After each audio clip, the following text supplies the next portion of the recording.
Mayotte, actualité. La 9e édition de la Semaine des langues vivantes a débuté à Mayotte. Elle a pour thématique Vivre l'Europe, s'ouvrir au monde.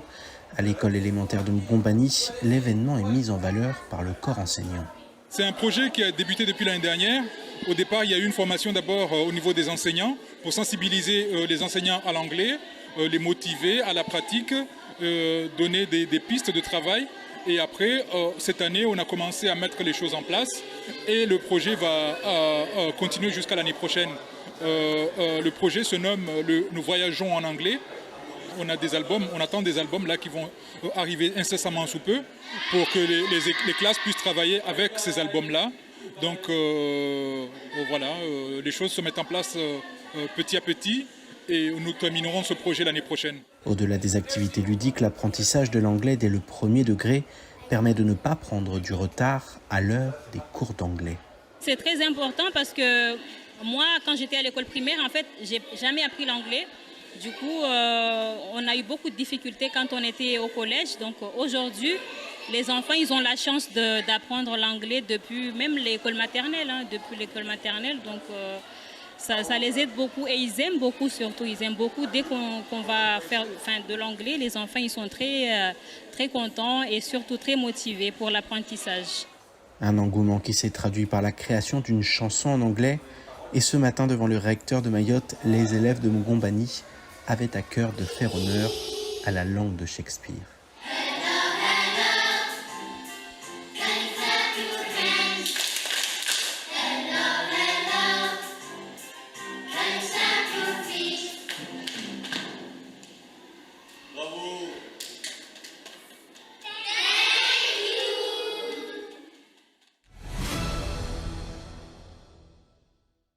L'iconothèque historique, comme je le disais, est un projet du département de La Réunion qui associe plusieurs territoires partenaires.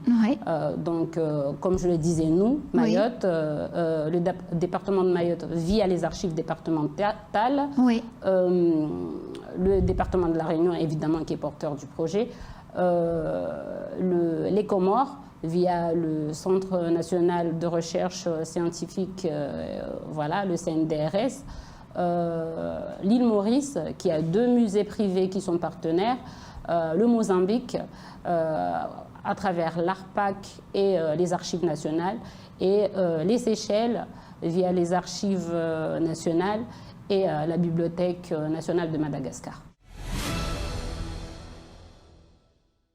Zemmour, lui, il dit qu'il est novice. Mais lui, il est sur le terrain. Et lui, on le considère même que c'est le candidat du peuple. Parce que les autres candidats qui étaient là, c'est des personnes qui sont depuis des années. Mais lui,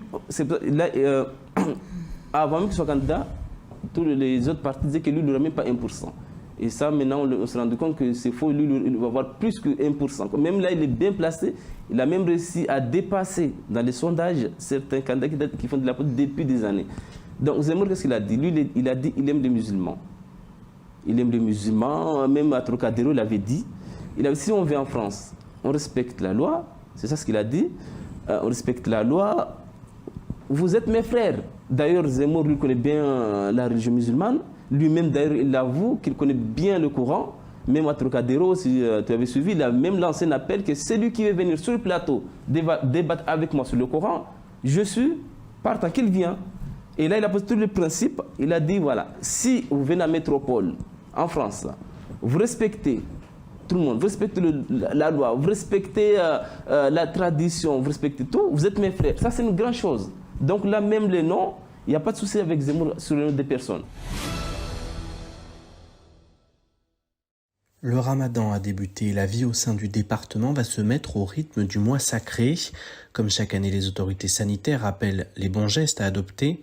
Le corps médical recommande aux femmes enceintes et allaitantes de ne pas pratiquer le jeûne. Il existe en effet un risque de déshydratation, de carence alimentaire, d'un accouchement prématuré, d'un retard de croissance pour le fœtus ou encore d'une diminution du liquide amniotique. Les professionnels de santé conseillent à la population de bien s'hydrater, d'adopter un rythme de 3 repas dès le coucher du soleil et de privilégier certains aliments. Il est important avant d'entamer toute démarche de privation de demander l'avis aux professionnels de santé et de se rapprocher des instances religieuses pour connaître les alternatives au jeûne. Un nouveau mode de dépôt de plainte existe contre les escroqueries sur Internet. La plateforme Thésée est un téléservice mis en ligne le 15 mars dernier. Elle est disponible sur servicepublic.fr à la rubrique « Arnaque sur Internet ». Elle permet aux victimes de certaines escroqueries commises sur le web par un auteur inconnu de signaler aux forces de l'ordre des faits et de déposer plainte en ligne. L'outil a pour but de simplifier le quotidien des services d'enquête, de renforcer l'efficacité des investigations en centralisant les plaintes et le signalement au niveau national et en analysant et recoupant les informations recueillies. Le service s'adresse aux victimes d'un piratage de compte mail ou réseau social, d'une escroquerie à la petite annonce, de fausses locations, de chantage en ligne, de faux sites de vente, bref, à peu près tous les préjudices connus.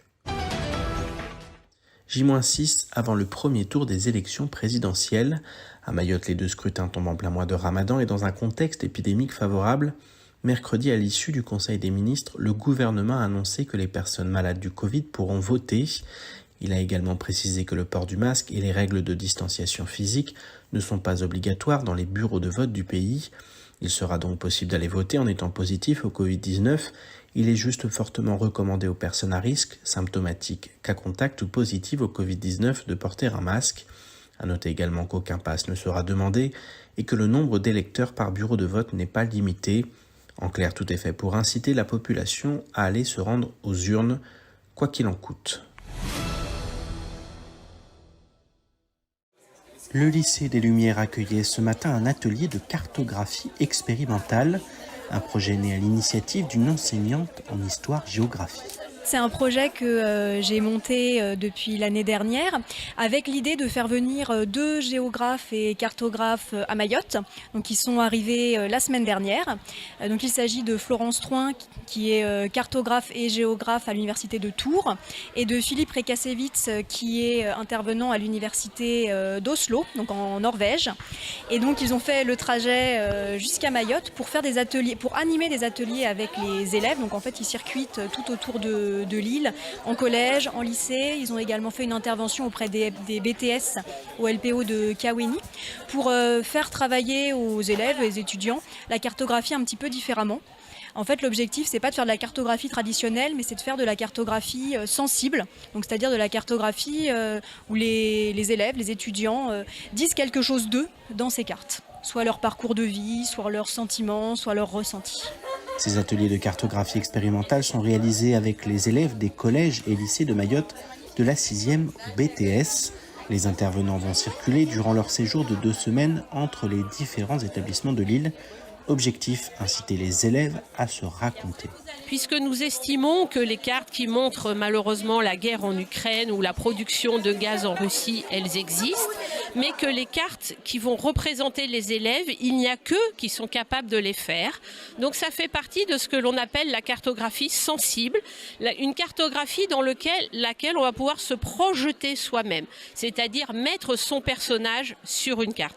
Et ça, effectivement, c'est assez expérimental.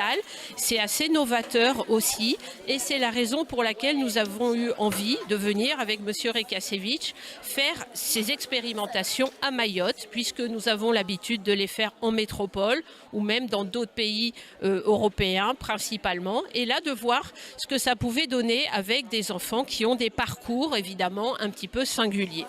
À Mayotte, beaucoup d'enfants ont un quotidien très difficile. Les intervenants ont pu le constater notamment au lycée de Kahani, régulièrement en proie aux violences et aux affrontements. Nous sommes allés au lycée de Kahani, donc on a vu des choses qui étaient un peu dures émotionnellement parlant avec des enfants qui cartographiaient des champs de guerre. Au lieu d'appeler ça leur maison, ils appelaient ça le champ de guerre. Au lieu de dessiner leur lycée, ils appelaient ça aussi le champ de guerre. Donc on sent bien qu'il y a des problématiques qui sont difficiles, mais ça leur permet justement de matérialiser tout ça sur une carte.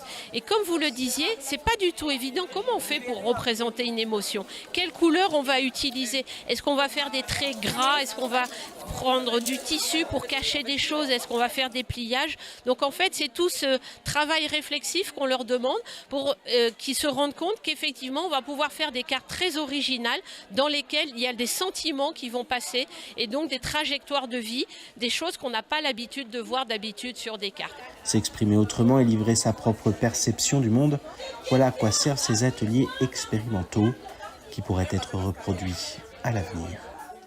Outremernews.fr, le site de l'actualité Outre-mer, 24 heures sur 24 et 7 jours sur 7.